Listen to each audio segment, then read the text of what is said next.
So, here we are, the first reaction video for the month of September. And what better way but to react to yet another Nostalgia Critic video. And yes, you read the title, you know which Nostalgia Critic video I'm reacting to. The Nostalgia Critic's review of Mystery Men. Yes, Mystery Men. You know, I gotta say, and as you guys know, I had done a review on the film, and, I think it's pretty good. An enjoyable, funny, superhero comedy film. And, yeah, and, to see what Doug Walker, aka the Nostalgia Critic, has to say on Mystery Men,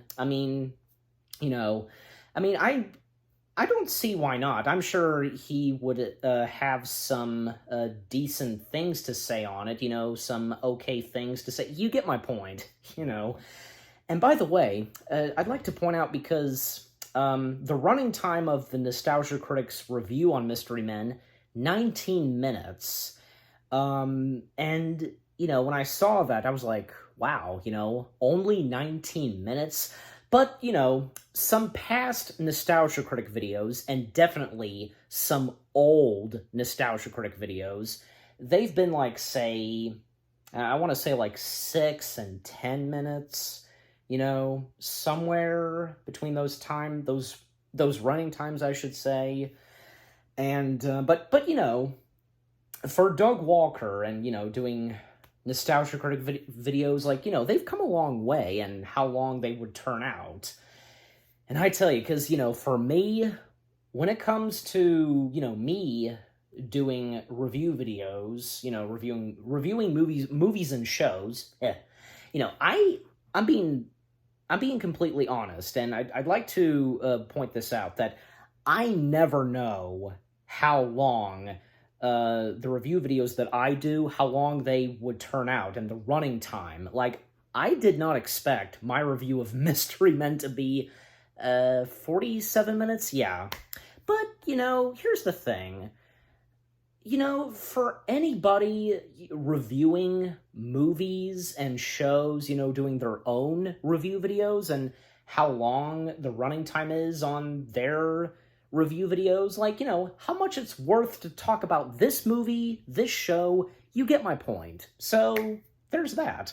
And pretty much the same goes for Doug Walker, aka the Nostalgia Critic, how much there is to talk about on movies that he reviews. Not to mention, if it's a top 11 video, a top 11 list, you get my point. So, anyways. And as always, I do have a snack with me, so yeah.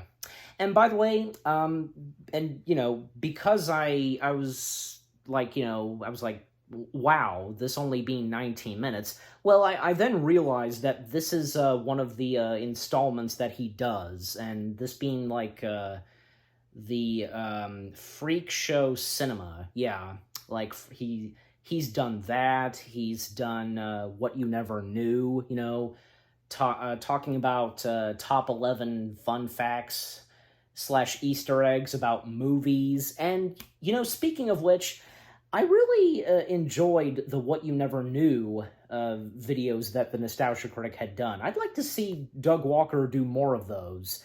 I think if I recall, I read this, that he stated that he would occasionally do this, but he hasn't done the What You Never Knew installments in quite a while, so it would be nice if he'd do more of those. And even, say, as of now, he'll occasionally do a top 11 list. So, there's that. You never know what to expect. You never know what to expect from Doug Walker, aka the Nostalgia Critic. What movie he's gonna review next, and so on. So, there's that.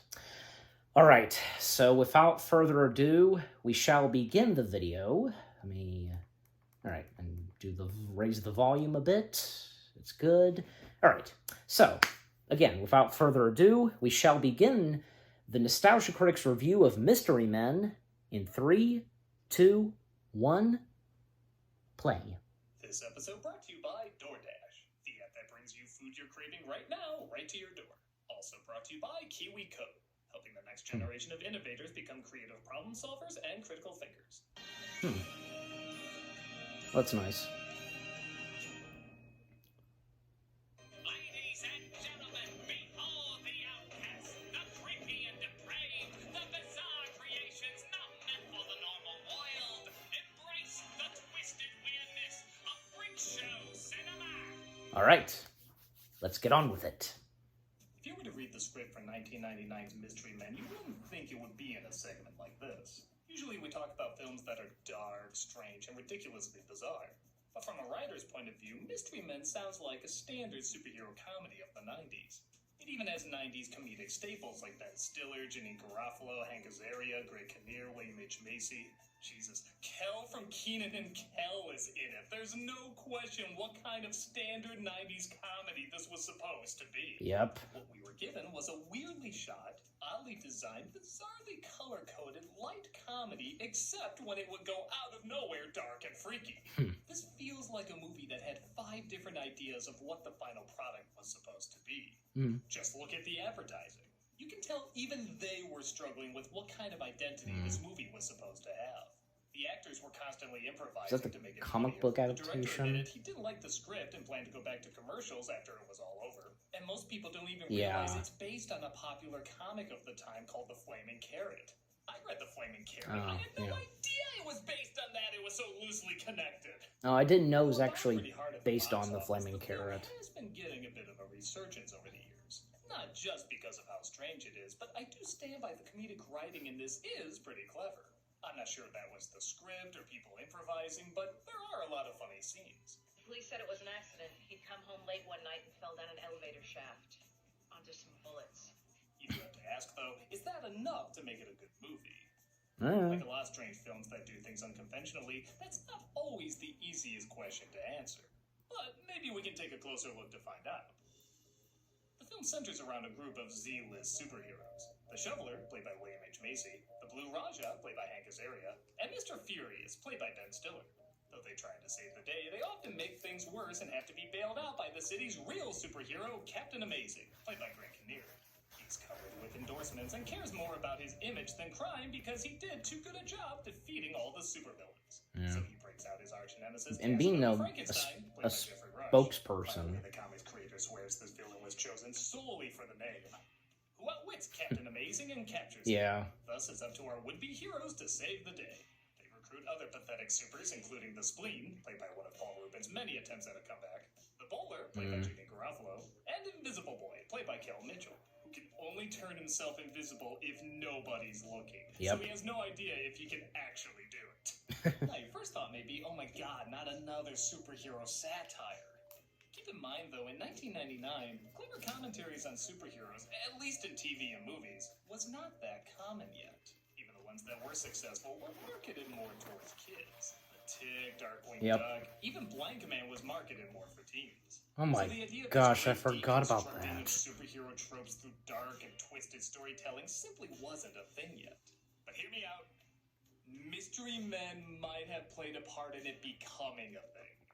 Don't get me wrong, I think something like The Tick is put together much better, but there are several elements in this bomb that I wouldn't be surprised to discover were borrowed for several successes.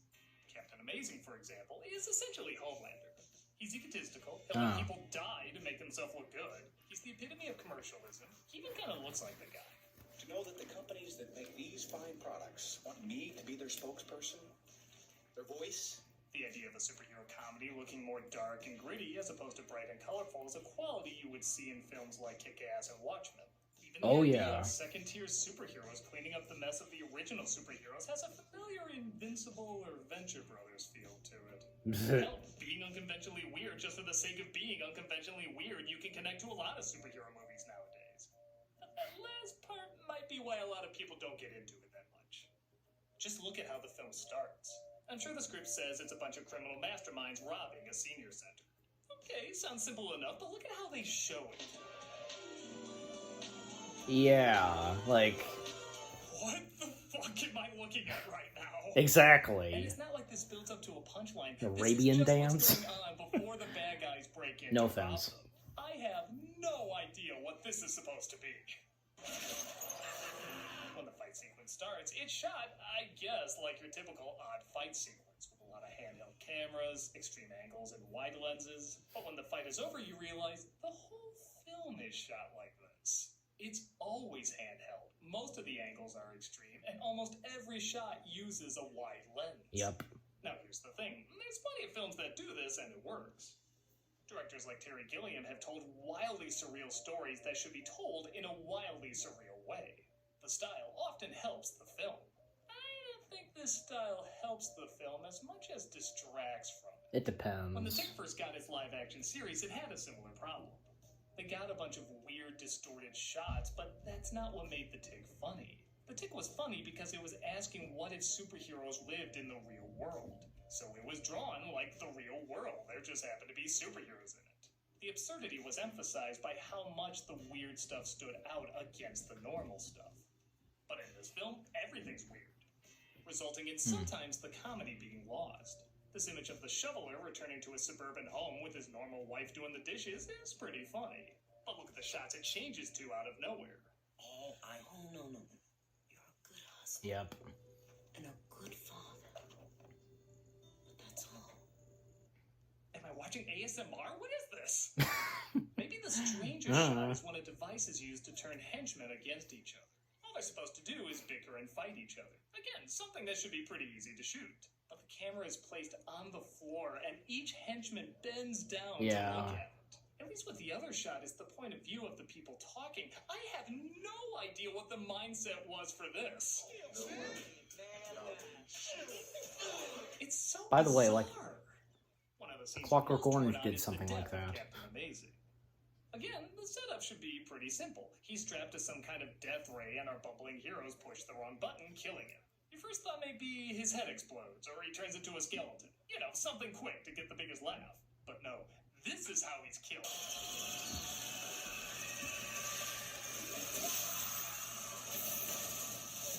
So gruesome. So, nobody laughed when they saw that scene, but I bet you they're gonna remember that death for the rest of their lives. Yes. Every frame of this death is something wildly imaginative, like something you'd see in an art museum. Had he died the more comedic, traditional way, it would have been funnier, but I'm sure I would have forgotten about it rather quickly. I am never gonna forget this freaky-ass death scene. But okay, Nobody looks like I'm would. really ragging on the movie when I said there was good stuff about it. So what is some of the good stuff? Well, it's brought to you by this. Who said you need a segue? Commercial break. Okay, and with that happening, like the commercial break, perfect timing for me to say this, because, yeah, so gruesome, and horrifying, and the CG of what happens to Captain Amazing, and what Doug, aka the Nostalgia Critic, mentioned, like, something from, like, a painting or something, yeah, and I can think of, like, a couple of paintings, like, something similar, you know, and the good things, well, before he goes into that, because, for one thing, because one of the, for me, because one of the, like, good things that comes from this as well, some pretty good funny moments, and, and also some of the characters I think are enjoyable, as well as the main villain, Casanova Frankenstein. Come on, like, Jeffrey Rush playing the main villain, and this was before he went on to be Captain Hector Barbosa. And we all know what that was like when he became one of the most popular Pirates of the Caribbean characters. So, I tell ya.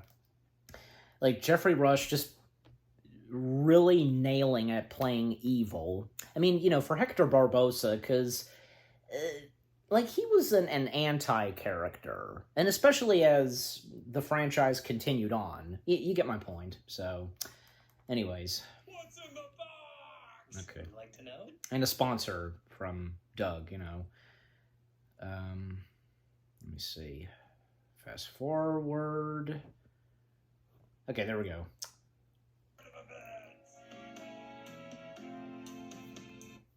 Okay. I'm totally getting that thing I haven't at this time been told I'm advertising yet. Moving on. Well, the movie's identity, like I said, is all over the map. Sometimes that can lead to unexpected but impressive creativity. Yep. The city in this movie is not what you would expect in a late 90s superhero comedy, but it looks fantastic. Champion City is like something out 1999 CGI, ladies and gentlemen. It has no reason to be this way. There's no fights on rooftops or blimps or giant signs or anything like that. But for whatever reason, they went all out, and it's one of the cooler cities I've seen in anything. I'm still shocked at all the detail in it. While a lot of the actors are divisive for many audiences, I personally found most of them to be really funny. I think at this point it's impossible not to love Jeffrey Rush. Even if what he's doing isn't the most subtle, it's always hugely entertaining. There's never absolutely anything where you say, he's half-assing it. No, it always looks like he's giving 1,000,000%. I'm going to do to Champion City what I have done to its greatest superhero. And there's still be time to go up, get down, and boogie. It's Jeffrey Rush. I know people either love or hate the Ben Stiller shtick of the pathetic guy who thinks he's cool, and yeah, it's certainly a lot more of that. But it is a routine that makes me laugh. And again, it always looks like he's giving it his all. Yeah, absolutely. Testicles rising. The same can be said for Janine Garofalo, who for a long time did tons of movies and shows with Stiller. So it's kind of nice in this one, it isn't just the two of them working off each other. They have a much bigger cast to bounce things off of. There's not enough beer in the world to explain, I'm sorry. And there's, of course, poor Hank Azaria, who long-term does not have the best luck playing people in turbans and accents. One of the things that makes him so funny, though, is they establish he's faking it. When his mother comes in, he is. And completely drops. Kind of like the original Pepe Le Pew cartoon where we discover he's not even French. What are you doing? The Blue Ranger is my name, and yes, I know I don't wear much blue, and I speak in a British accent. If you know your history, it really does make Yeah, British accent. As comedies go, I think this is honestly one of his funnier roles. Liam H. Macy is the closest thing to the voice of reason. I thought he was okay as Gargamel. Oh my God, we killed it. What do you mean, we? I was right here. And Kel Mitchell admittedly is just there to build up one joke, but he does play the wide-eyed innocent very well, and the payoff for the joke does really work. I will admit I would have liked it more if we didn't see if he turned invisible, like nobody looks yet he accomplishes his goal. There's just something funny not knowing if they really let this super kid in the team or if they're just putting a minor in danger. Still, the payoff's pretty good. The spleen, I think, is an acquired taste. That sounded much worse than I meant. I get the idea he's supposed to be incredibly repulsive, but they may have done that job a little too well with his makeup, voice, and constant use of fart jokes.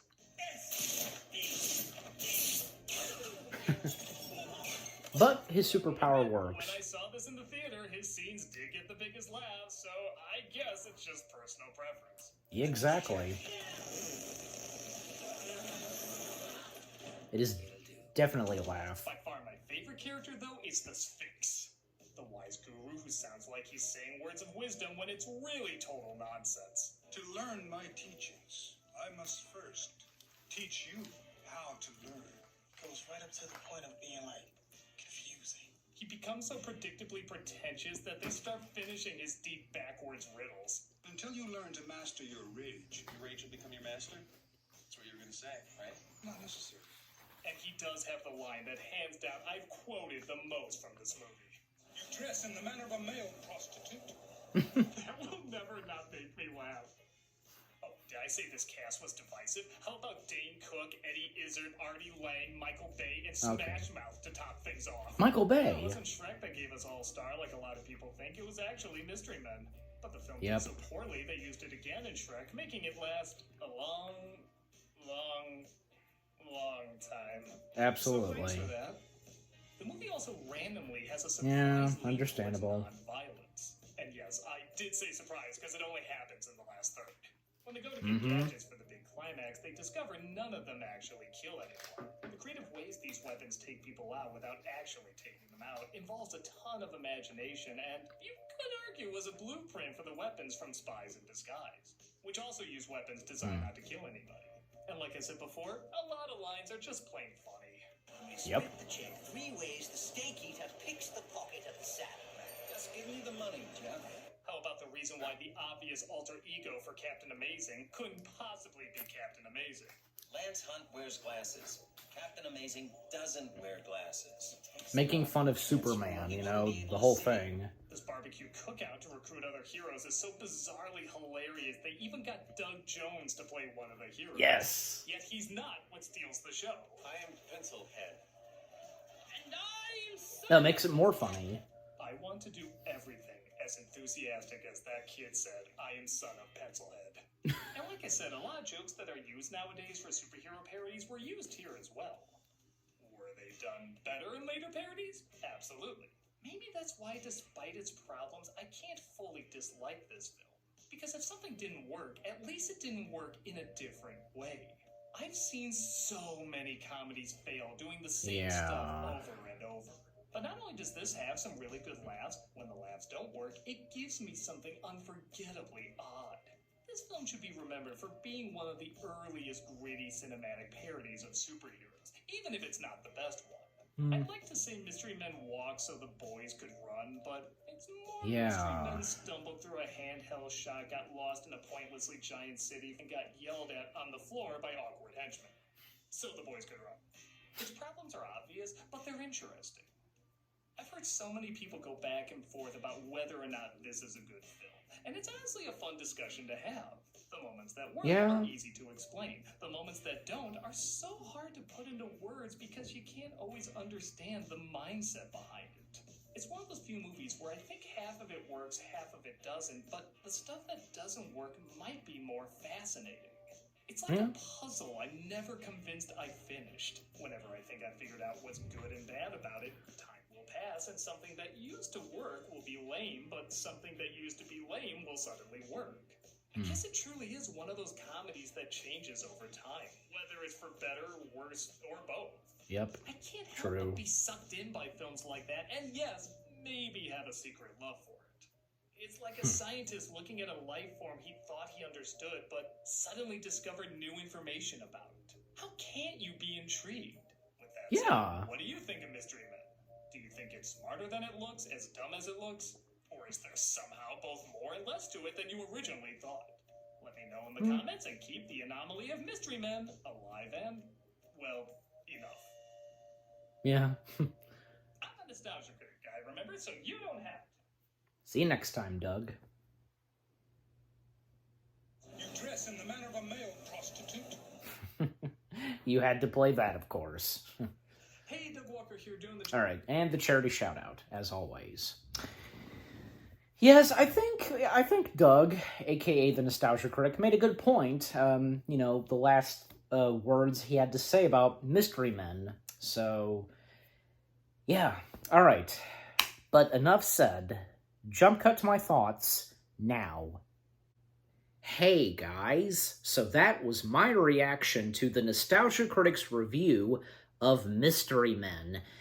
Yeah, and I gotta say, you know, and as I said, you know, before reacting to the Nostalgia Critic video of, you know, the critic's review of Mystery Men, that, you know, I don't see why not that, you know, Doug, aka the critic, would have some good things to say about Mystery Men. And yeah, all that he said, you know, talking about the film, you know, like, it's, yeah, because for Mystery Men, it's a huge mixed bag. Like, you know, like things that could work and could not work. You know, just something about Mystery Men that, you know, it's not a huge disaster film, nothing like that, but there's just something to it. And, you know, that I think that's a good thing, you know.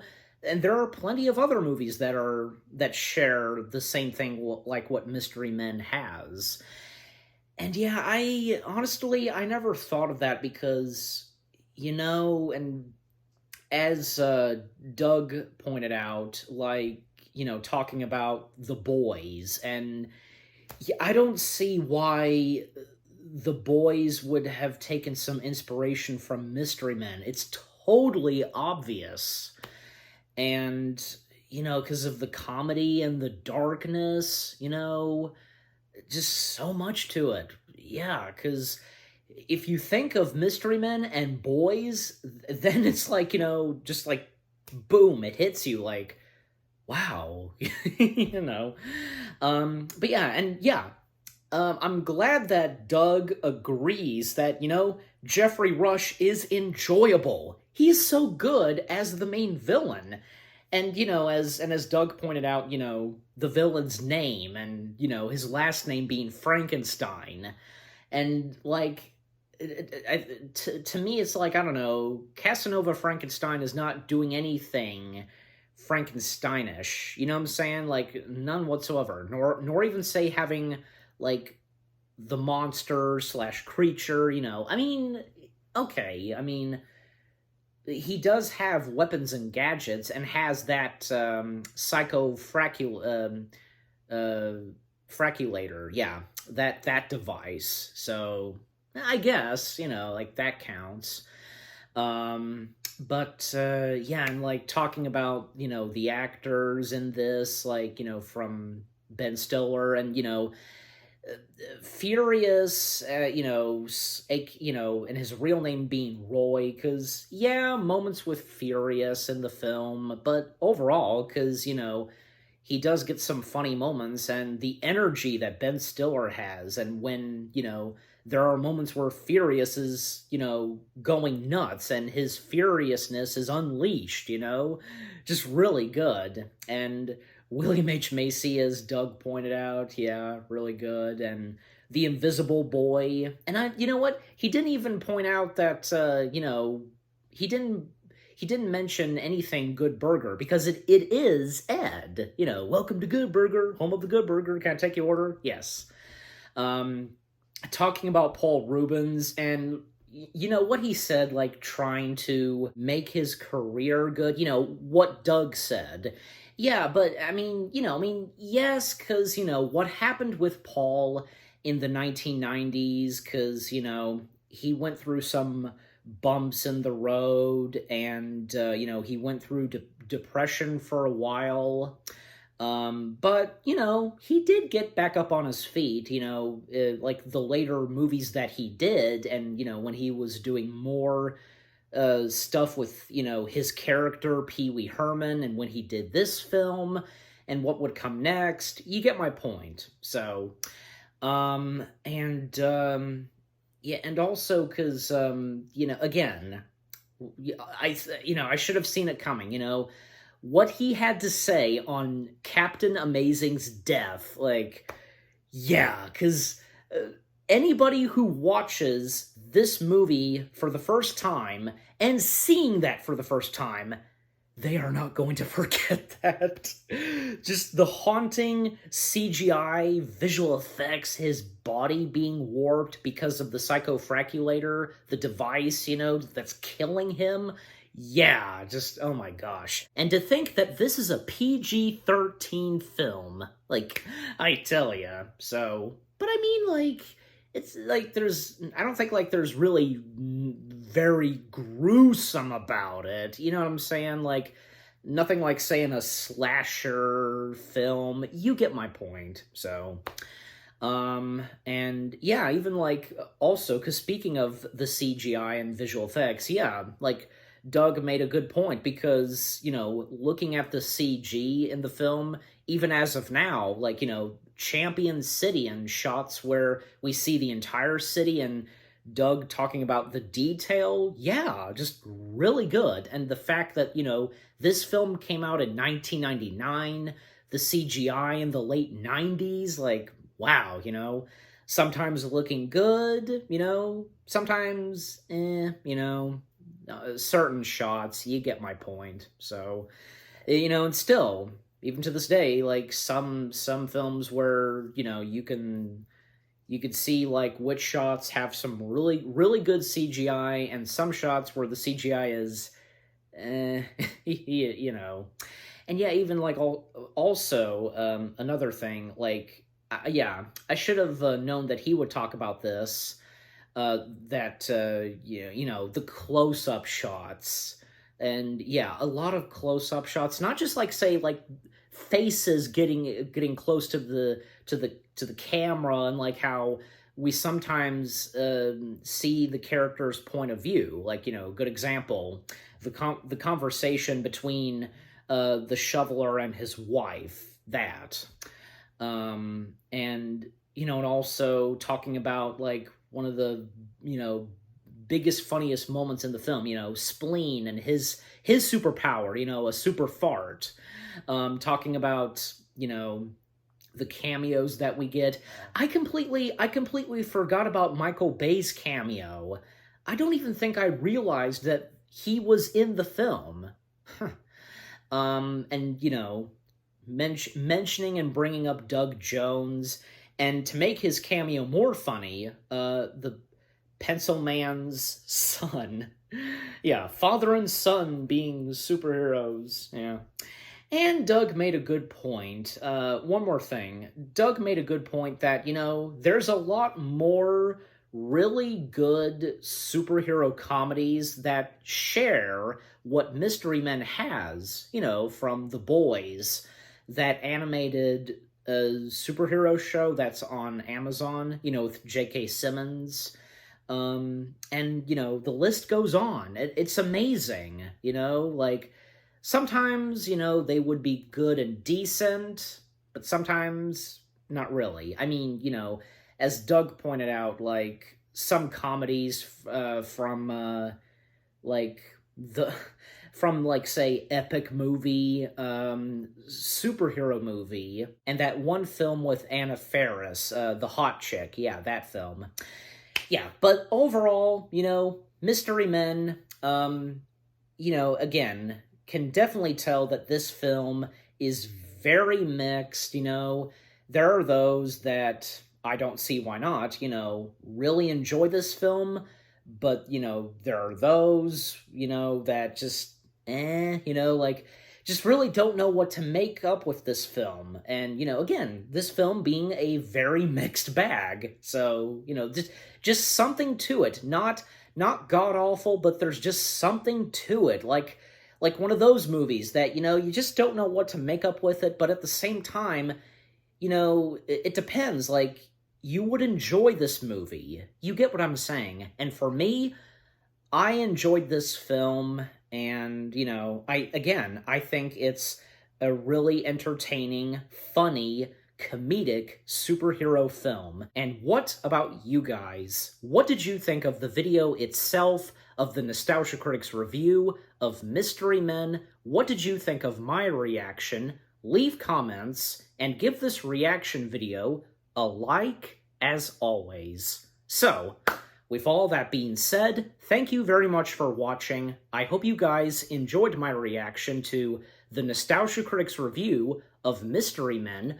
More reaction videos coming your way. They're going to be awesome. Keep looking forward, and I'll see you guys in the next video /reaction. Take care, and peace out.